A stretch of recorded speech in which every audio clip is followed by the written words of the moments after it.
Mesdames et messieurs, vous venez de suivre l'échange entre les deux chefs d'État ici. Du lancement des programmes des systèmes de passation des marchés. Nous avons été présentés devant la Chambre haute du Parlement l'économie du code numérique,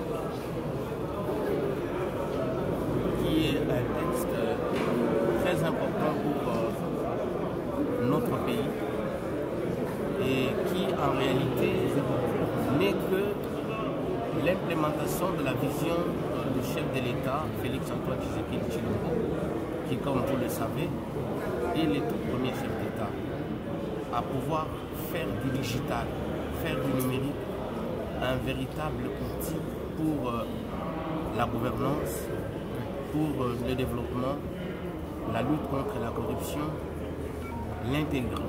l'intégration, n'est-ce pas, de toutes les couches de la population à la modernité, au TIC, c'est-à-dire aux technologies de l'information et des communications. Alors l'idée était que devant les honorables sénateurs, on puisse leur donner d'abord le contenu de cette nouvelle réglementation, les différentes matières qui sont réglementées, il y en a plusieurs, et notamment sur la question des écrits, outils électroniques, parce que ça change beaucoup dans l'administration de la preuve dans notre pays. Hier, quand vous avez des SMS, quand vous avez même des WhatsApp, des messages électroniques, on ne leur donnait pas la même valeur juridique que les écrits.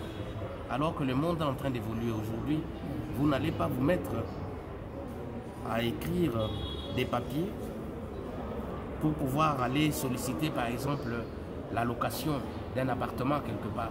Vous échangez avec les bailleurs quelques mails en disant je suis intéressé par votre appartement. Il vous répond que oui, d'accord, mais donnez-moi les caractéristiques de votre appartement. Il vous envoie des photos sur WhatsApp ou bien par mail. Vous approuvez, vous dites très bien, ça me va. Les montants, c'est combien, vous discutez, vous échangez. C'est déjà un engagement. Tout ce que vous êtes en train d'échanger là, aujourd'hui, a de la valeur. Mais évidemment, les mails, les WhatsApp et consorts, tout ça, ça répond aux conditions fixées par la loi. Parce qu'il faut bien être sûr que les mails qui est en train de correspondre avec vous est véritablement le mail de votre partenaire. Donc ça, également, ce sont des conditions qui sont... Alors nous, au niveau du Sénat, nous avions l'obligation et les devoirs de pouvoir donner à l'attention des honorables sénateurs l'économie de cette loi, les matières qui sont réglementées et celles qui sont exclues. Par exemple, la matière des télécoms, ce n'est pas du numérique, c'est une réglementation à part. La matière des médias, vous avez suivi mon collègue Mouyaya qui a expliqué la loi sur les médias, c'est une loi à part.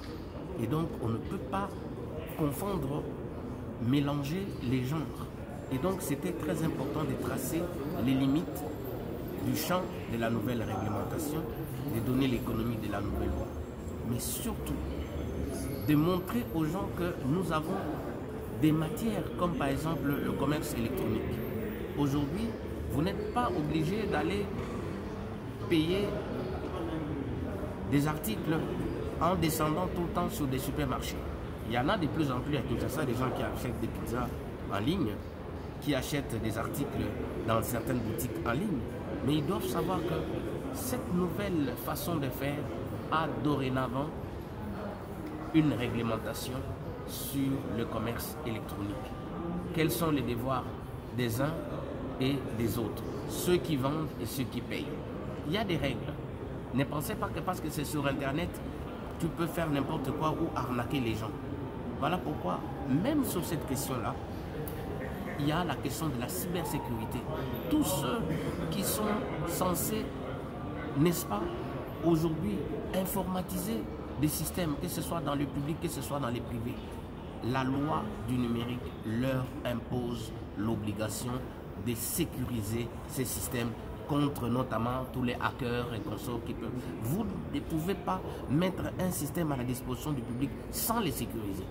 Voilà pourquoi le code du numérique vient donner maintenant les obligations à charge de tous ces opérateurs-là pour sécuriser, que ce soit les banques, que ce soit les opérateurs d'assurance de tel ou tel autre service. Ils doivent sécuriser leur système contre les attaques qu'on appelle les cyberattaques. Et en même temps, quand il impose le devoir de sécurisation, le même texte aussi impose des infractions.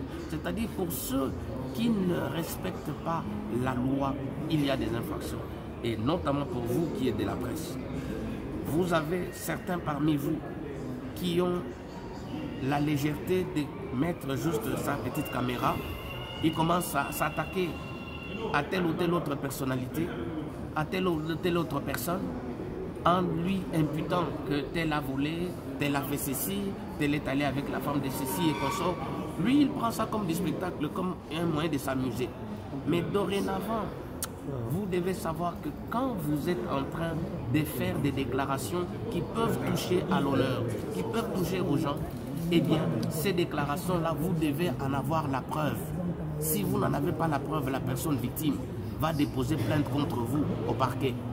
Le parquet ne va pas vous amener par 4 chemins. Ils vont vous appeler. Ça, c'est vous qui avez déclaré. Oui, c'est moi. Est-ce que vous pouvez nous apporter la preuve de tout ce que vous êtes en train de dire? Et là, en ce moment-là, vous n'allez pas dire que je vais cacher mes sources. Parce que vous avez mis cela devant le public à travers les réseaux sociaux. Et donc, faites très attention. On ne vous interdit pas de pouvoir dire ce que vous voulez. Mais vous ne dites que des choses pour lesquelles vous êtes sûr, vous disposez des preuves. Si vous n'avez pas de preuves, sachez que là où s'arrête votre droit, commence le droit de quelqu'un. Parce qu'à cet endroit où vous vous trouvez, on n'accepte pas, n'est-ce pas, les paiements avec le cash.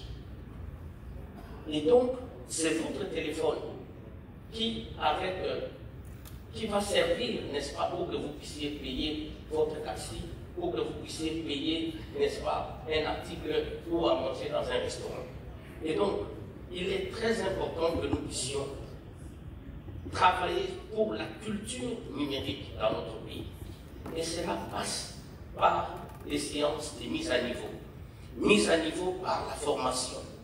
Mise à niveau, et vous avez le bénéfice de le dire, même au niveau de 2 chambres, après que le texte soit passé, nous devons organiser des séances, n'est-ce pas, des mises à niveau. Le texte est grand, il a plusieurs articles. Il est important que, au moins pour vous, qui êtes les représentants du peuple, que vous soyez au parfum du détail de cette réglementation. Et donc, pour cela, le ministère est bien disposé à vous accompagner à travers des programmes, n'est-ce pas, de formation et de mise à niveau.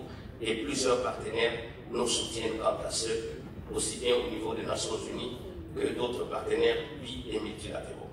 Voilà, honorable Monsieur le Président, honorable membre du bureau, honorable sénateur, les quelques éléments qu'il fallait apporter comme précision à l'attention de ceux et celles qui nous ont posé des questions. Et si nous n'avons pas pu, par contrainte du temps, rencontrer telle ou telle autre préoccupation, eh bien nous serons toujours disposés, même en offre, n'est-ce pas, à y apporter des éléments complémentaires. J'ai dit et je vous remercie.